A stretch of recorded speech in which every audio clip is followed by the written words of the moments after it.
संत वही जो भक्तों के जीवन में प्रकाश भर दे, जिन्हें देखकर मन शांत हो जाता है, जिन्हें सुन के आपको जीवन में आने वाले तमाम संघर्षों से लड़ने की शक्ति मिल जाती है।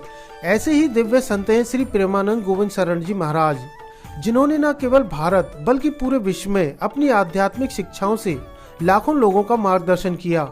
उनकी दोनों किडनियां खराब हो चुकी हैं।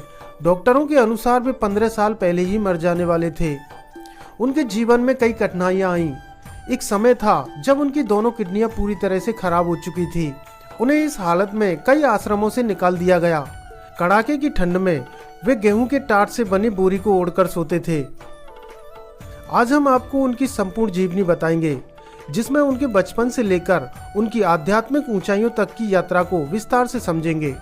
इस वीडियो को अंत तक जरूर देखिएगा, क्योंकि यह केवल एक संत की कहानी नहीं बल्कि एक प्रेरणा है जो आपके जीवन को बदल सकती है। श्री प्रेमानंद महाराज जी का जन्म 1969 में उत्तर प्रदेश के कानपुर जिले के सरसौल ब्लॉक के आखिरी गांव में हुआ। उनका असली नाम अनिरुद्ध कुमार पांडे था। उनका जन्म एक साधारण ब्राह्मण परिवार में हुआ था, लेकिन नियति ने उनके लिए कुछ अलग ही योजना बनाई थी।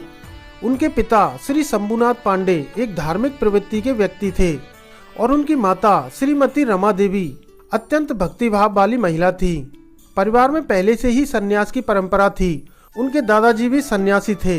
इस कारण से बचपन से ही उनके मन में ईश्वर भक्ति के बीज अंकुरित हो गए थे।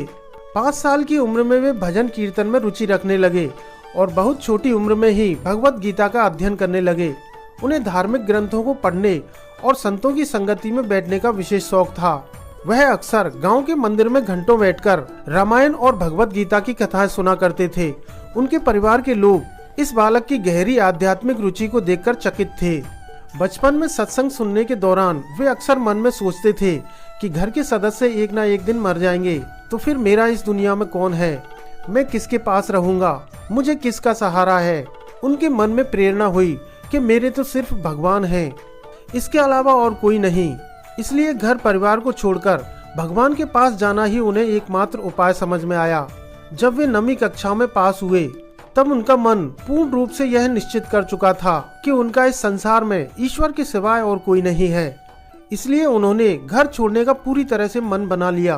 प्रेमानंद जी महाराज अपनी माँ से सबसे ज्यादा स्नेह करते थे, इसलिए उन्होंने सबसे पहले अपनी माँ को यह बात बताई।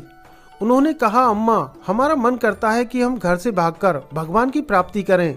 और इस पर उनकी माँ बोली कि भागकर थोड़े ही भगवान मिलते हैं, भगवान को प्राप्त करना है तो बैठकर भजन करो।